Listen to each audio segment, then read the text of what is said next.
सोमरूपपीठ नरेंद्र आनंद सरस्वती ने महाकुंभ मेले के बारे में मीडिया को बताया। जी आपको बता दें, महाकुंभ मेला पवित्र घड़े का त्योहार हिंदू पौराणिक कथाओं में निहित है।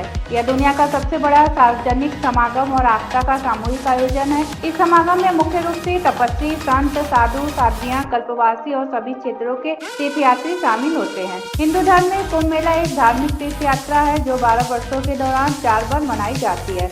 कुंभ मेले का भौगोलिक स्थान भारत में 4 स्थानों पर फैला हुआ है और मेला स्थल 4 पवित्र नदियों पर स्थित 4 तीर्थ स्थलों में से एक के बीच घूमता रहता है। कुंभ मेले में सभी धर्मों के लोग आते हैं, जिनमें साधु और नागा साधु शामिल हैं, जो साधना करते हैं और आध्यात्मिक अनुशासन के कठोर मार्ग का अनुसरण करते हैं। सन्यासी जो अपना एकांतवास छोड़कर केवल कुंभ मेले के दौरान ही सभ्यता का भ्रमण करने आते हैं। अध्यात्म के साधक और हिंदू धर्म का पालन करने वाले आम लोग भी शामिल हैं। कुंभ मेले के दौरान अनेक समारोह आयोजित होते हैं। हाथी, घोड़े और रथों पर अखाड़ों का पारंपरिक जुलूस, जिसे पेशवाई कहा जाता है, शाही स्नान के दौरान चमचमाती तलवारें और नागा साधुओं की रस्में तथा अनेक अन्य सांस्कृतिक गतिविधियां जो लाखों तीर्थयात्रियों को कुंभ मेले में भाग लेने के लिए आकर्षित करती है। महाकुंभ मेला 2025 प्रयागराज में 13 जनवरी से 26 फरवरी तक आयोजित होने जा रहा है। वाराणसी से धनेश्वर सहानी की रिपोर्ट। जी 12 वर्षों बाद महाकुंभ लग रहा है,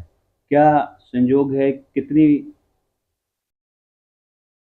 इस बार की विशेषताएं हैं? कुंभ का आधार शास्त्र है। वैसे कुंभ कभी 2 शक्तियां जो विरोधी शक्तियां थी, राजस और सात्विक या तामस या सात्विक शक्तियों ने मिलकर समुद्र का मंथन किया। उसका आधार अमृत था, लेकिन जहाँ मंदराचल पर्वत नागबासुकी की रस्सी बनाकर प्रारंभ ही नहीं किए कि उससे कालकूट विष का सृजन हुआ और बाद में 14 रत्न उसमें निकले, अमृत निकला। तो कुंभ से पहले जो वातावरण कहीं आतंकी, ये विष का उसी मंथन का आधार है। लेकिन कुंभ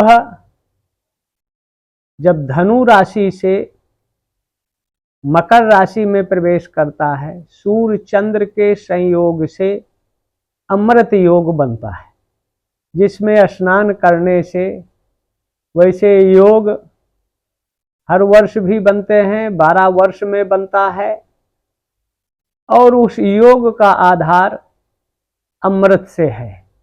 अमृत योग बनने पर 4 जगहों पर, नासिक, उज्जैन, हरिद्वार और प्रयाग, कहीं कहीं 12 स्थानों में भी कुंभ का वर्णन मिलता है। जैसे तमिल में कुंभकोणम है, नेपाल में नारायणी, गंदगी, त्रिशूली जो बाराय क्षेत्र कहा जाता है, ऐसे बंगाल में 700 साल पूर्व त्रिवेणी एक जगह है, वहाँ भी कुंभ का आधार है। त्रिपुरा में भी इसका आधार बनता है। छत्तीसगढ़ में राजिम है। ऐसे 12 जगहों में कुंभ का आधार था। विखंडित, विभाजित, असंगठित समाज एकत्र होता था और वर्तमान या भविष्य की परिस्थितियों पर चिंतन, मनन, मंथन कर विश्व को एक ऐसा संदेश दिया जाए जिससे विश्व में शांति हो, सद्भाव हो, एकता हो। कुंभ स्वामी जी, बात किया जाए, प्रथम नागा साधु ही कुंभ में स्नान करते हैं, क्या विशेषता है, क्या महत्व है, क्यों ऐसा? ये नागा जो हैं सनातन आदि शंकराचार्य की फौज है। तो कहीं भी है, चाहे देश के सेना नायक नहीं जाता है बॉर्डर पर, सेना ही पहले युद्ध करती है। तो जो हमारे पंच 12 अखाड़े हैं, उन अखाड़ों में जो नागा हैं उसमें दिगंबर हैं। उन दिगंबरों अपने देवता के आराध्य और प्रतीक चिन्हों को स्नान कराते हैं। उसके बाद उनके आचार्य लोग, संत भक्त ये सब स्नान करते हैं। तो ये प्राचीन पुरातन सनातन परंपराएं हैं जिसमें फौज को आगे रखा जाता था। चाहे वो राजा की फौज हो तो राजा नहीं आगे रहता, फौज ही रहती है। तो सनातन धर्म के अखाड़ों की शंकराचार्य की फौज के रूप में ये थे। स्नान करते हैं, रास्ता खाली कराते हैं और अपने आराध्य देवता, दिशाएं ही जिनकी वस्त्र हैं, अंबर ही जिनका एक तरह से ओढ़ने का है और पृथ्वी ही बिछोना है, ऐसे दिगंबर के भेष में वो स्नान ध्यान कर दिव्यता, राष्ट्र और मानवता के कल्याण के लिए कामना करते हैं। सरकार द्वारा समुचित व्यवस्था की गई है स्वामी जी। योगी आदित्यनाथ का कहना है कि किसी भी तरह की कोई असुविधा न होगी संतों के लिए। क्या कहना चाहेंगे सरकार के लिए? सरकार हर तरह से अच्छा काम किया है, कर रही है और सुविधाएं भी बढ़ा रही है, मेला क्षेत्र को भी बढ़ाया है। लेकिन 1-2% कर्मचारी हैं जो बदमाशी करते हैं।